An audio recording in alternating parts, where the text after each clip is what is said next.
आप देख रहे हैं अपना मनपसंद YouTube channel India news live Sivani और मैं हूं आपके साथ सुभाष पवार। आज की खबर भिवानी से, जहां पर प्रदेश के मुख्यमंत्री नायब सैनी एक विशेष कार्यक्रम में शिरकत करने पहुंचे। आइए बताते हैं विस्तार से आपको क्या है पूरी खबर। आपको बता दें कि प्रदेश के मुख्यमंत्री नायब सैनी बुधवार के दिन भिवानी पहुंचे, जहां पर भाजपा कार्यकर्ताओं ने और नेताओं ने उनका जोरदार स्वागत किया। इस दौरान पत्रकारों से बातचीत करते हुए मुख्यमंत्री नायब सैनी ने कहा कि one nation one election bill pass होने से देश भर में खुशी का माहौल है और इससे देश का समय व खर्च बचेगा। मुख्यमंत्री ने कहा कि one nation one election bill pass होने से बार बार अब पंचायत, नगरपालिका, विधानसभा व लोकसभा के चुनाव में नहीं उलझना पड़ेगा और समय भी बचेगा और देश का पैसा भी बचेगा।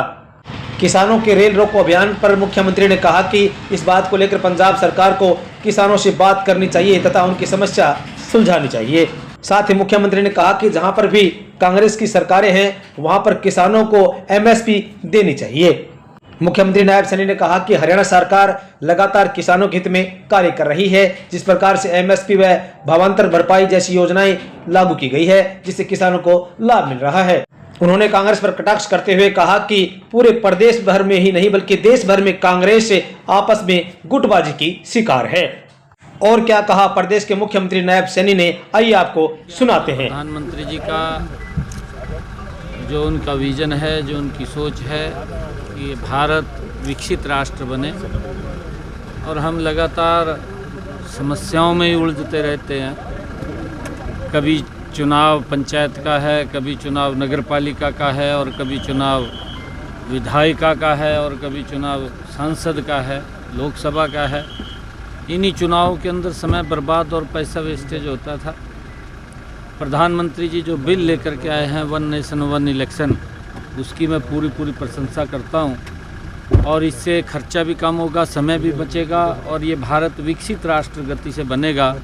ये आदरणीय नरेंद्र मोदी जी की सोच है और उसको सोच की हम पूरी सराहना करते हैं। कल क्योंकि ये बिल लोकसभा के अंदर जब ये इंट्रोडक्शन के लिए रखा गया तो उसके ऊपर चर्चा होने के बाद वो पास भी हुआ है। मैं बहुत बधाई देता हूँ। कांग्रेस के पल्ला कुछ नहीं है, सदमे में है। ये उन्होंने इस प्रकार की वो बातें करते हैं क्योंकि जब उन्होंने अपने आप किया नहीं, अपने आप तो वो लगे रहे लोगों को परेशानी में खड़ा करने में और असुविधाएं लोगों के आगे समस्याएं पैदा करने में।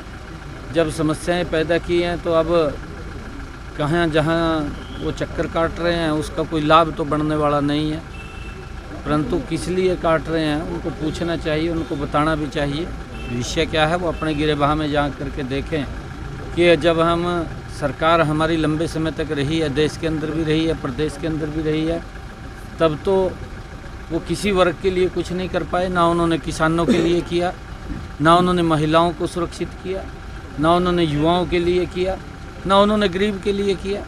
उन्होंने किसी के लिए जिस गति से काम करना चाहिए था नहीं किया। उन्होंने तो लोगों को समस्याओं के अंदर उलझा करके रखा है। उनकी सोच थी और अब उनका कुछ बटने वाला नहीं है। सर नहीं, देखिए हमारी सरकार ने पिछले 10 वर्षों में किसान हित के अंदर बड़े मजबूत कदम उठाए हैं और हरियाणा के अंदर हम किसान की 100% फसल एमएसपी पर खरीद रहे हैं।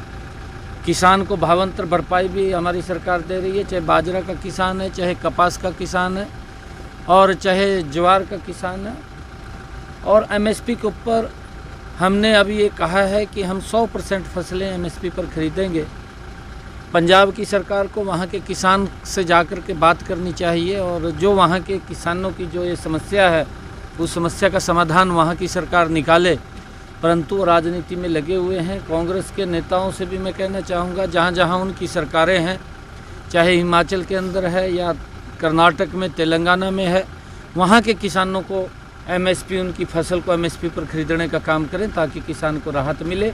इस प्रकार का लोगों के अंदर झूठ बोल करके राजनीति करना दुर्भाग्यपूर्ण है। ये हमें इस बात को लेकर के सचेत भी होना पड़ेगा, माँ बाप को भी सचेत होना पड़ेगा। सरकार मजबूती से इस दिशा के अंदर काम कर रही है।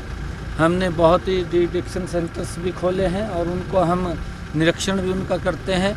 अगर कहीं पर युवा गलत रास्ते के ऊपर जाता है तो माँ बाप भी उसका ध्यान रखें। तो उसके लिए जहाँ भी कहीं हॉस्पिटल में दिखाना है या कहीं किसी नशा मुक्ति केंद्र के अंदर लेकर के जाना है तो उसको तुरंत दिखाना चाहिए ताकि इस लत से दूर रहें। परंतु हमने अलग अलग युवाओं को जो सम्मान दिया है, चाहे नौकरियों के अंदर बिना पर्ची बिना खर्ची के, चाहे खेलों के अंदर बढ़ावा देने की बात हो, चाहे स्टार्टअप या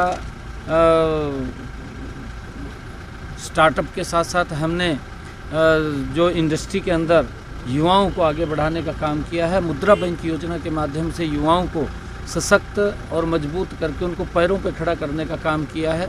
हमने पिछले 10 वर्षों में युवाओं को कौशल उनको करा करके उनको रोजगार देने का काम भी हमारी सरकार ने किया है। अलग अलग क्षेत्रों के अंदर लगातार युवाओं को जो विश्वास बढ़ा है, उस विश्वास को लगातार सरकार मजबूती से युवाओं के साथ खड़ी दिखाई दी है। युवाओं के अंदर भी एक बड़ा उत्साह और जोश इस सरकार के प्रति है, क्योंकि जब देखते हैं कि बिना पर्ची बिना खर्ची के युवाओं को रोजगार मिल रहा है, तो अगर कोई युवा रास्ता भटकता है तो उसका ध्यान माँ बाप भी रखे और हम भी उसके लिए अलग से व्यवस्था करके इसको मजबूती से उसको रोकने का काम कर रहे हैं ताकि नशा ना फैले। और नशे के खिलाफ मुहिम भी हम चली हुई है ताकि, और इसके लिए हमने आगे भी और नई प्लानिंग की है। उसके लिए हम शीघ्र ही उसका भी लोगों के बीच में बात करने वाले हैं।